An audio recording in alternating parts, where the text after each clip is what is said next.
3 times the suspense, 3 times the danger, 3 times the terror. The bitch is back.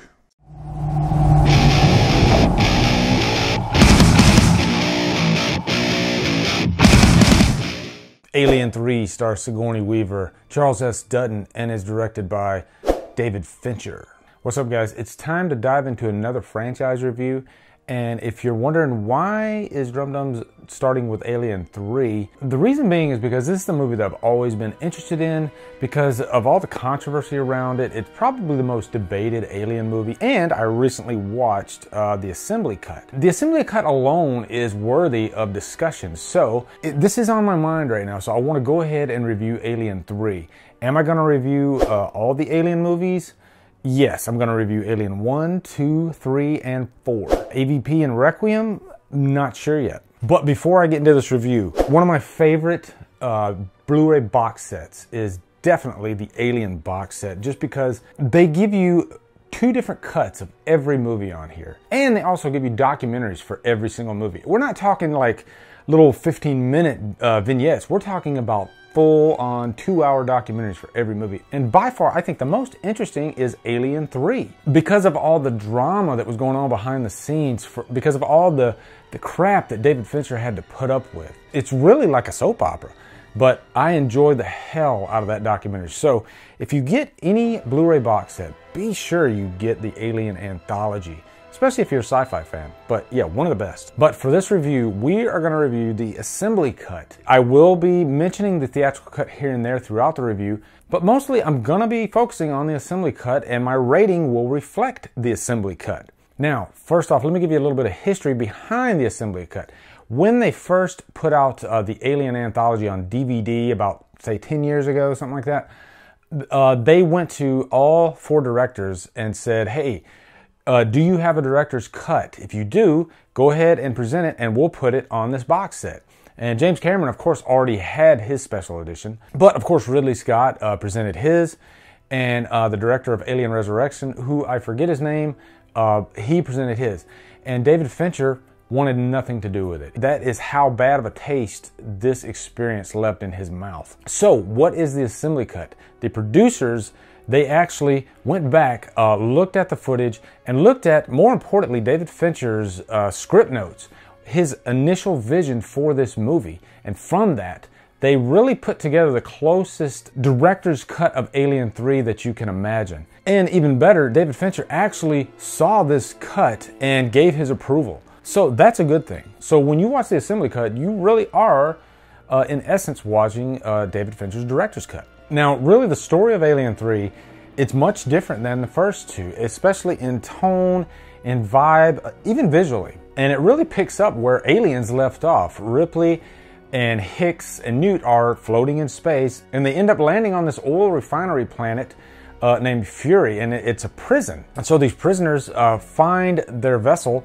and rescue them, but the only one that survives is Ripley. Hicks and Newt, unfortunately, they died. So Ripley, she's banged up really bad, but she comes around, and the first thing she wants to do is find out if an alien was actually on board. And so she is constantly pestering Clemens, played by Charles Dance, to do an autopsy on Newt. And sure enough, an alien did come on board. And to make matters even worse, a chest burster actually gets onto Ripley while she was floating in space and incubates an alien in her body. So she's pregnant with an alien. And it's a queen alien. But really, that's just one aspect of the terror of this movie. The other aspect is she is actually trapped on this planet with rapists and murderers. So not only is she trying to kill the alien, but she's fending for her life throughout. Now, what I loved about Alien 3 was that Fincher had these horrible characters, criminals, and he had the challenge of actually making these characters interesting, making you care about them. And for the most part, I think he succeeds, especially with Clemens, played by Charles Dance, and also Charles S. Dutton, who plays Dylan. Really, Dylan is the guy that takes Ripley under his wing and gives her a hard dose of reality,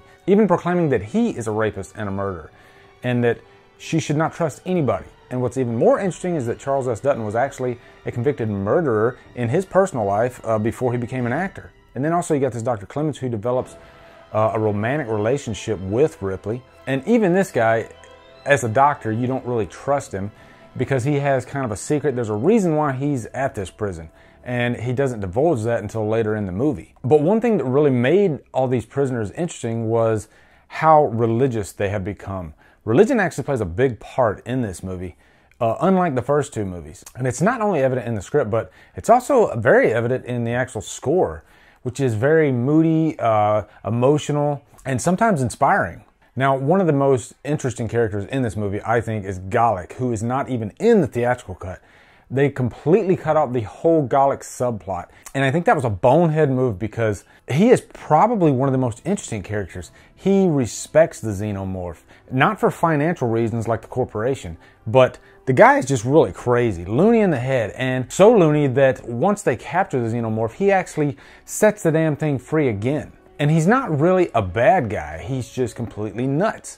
And I love characters like that. They constantly screw up, but still, they're not like evil or anything. Now, the Xenomorph in Alien 3 is just one Xenomorph. It's not a whole nest of them like in Aliens. They went back to the idea of the first one. And visually, he's different. He's not from a human host. He's actually from, in the assembly cut, an ox. In the theatrical cut, he's from a dog. As a matter of fact, I have the figure. This is the Alien 3 dog. But whether you're talking about the dog or the ox, they both look like this when he's in his fully grown form. And I actually bought this thing probably 15, 20 years ago. That's how long I've had this figure. Now, the director of cinematography for this was Alex Thompson. Probably the strongest aspect of this movie is just the way it's lit. It looks beautiful. It almost looks artistic. And it suits the alien himself, the Xenomorph, perfectly. You know, they don't show too much of him, but when you do see him, he blends in perfectly with the atmosphere. This movie actually looks very earth tone-like, kind of brown, whereas the first two movies kind of had more of a blue hue to them. This one doesn't. It has its own visual feel to it, and I love that about it. Also, I would even wager that more than the first two, this one has that constant sense of dread through it. And the cinematography plays a big part into that. I mean, if you know David Fincher too, the guy likes to direct movies that don't necessarily have the best endings. You always have this impending feel of doom throughout all his movies, and Alien 3 is no exception. And finally, I love the ending, the third act of this movie. A lot happens because the Bishop actually comes on board to rescue Ripley, or at least he tells her that he's gonna get the alien out of her, when in fact they just want to harness its power, use her. But Ripley gives her life, falls into this vat of melted steel, or this lava type substance. This movie came out around the same time as Terminator 2, and they both had two very similar endings. But this was supposed to be the last Alien movie. They weren't gonna make another one, hence killing off the Ripley character. But you know, eventually people wanted another Alien movie, so we had Alien Resurrection. Now, as far as any cons for Alien 3, I think as doom and gloom as it is, it's probably not as suspenseful as the first two movies, meaning that when you do see the alien here and there, you don't really feel scared that often. It's cool looking, but there's just something missing there, that element of tension like you especially had in the first movie. But I think in the assembly cut form, this really holds its own against the first two movies. I love Alien 3. I think it's great. I think the theatrical cut, not nearly as strong, but if you've never seen the assembly cut, definitely check it out. And I'll definitely give this movie a high purchase worthy, actually. So guys, what are your thoughts on Alien 3? Looking forward to hearing them. Also, be sure to become a member of our Killer Flicks Facebook page where we talk horror all day, every day. Thanks so much for watching, guys. Check out my social media links below. Support Drumdums. Check out my Patreon. Thank you so much for watching, and Drumdum out.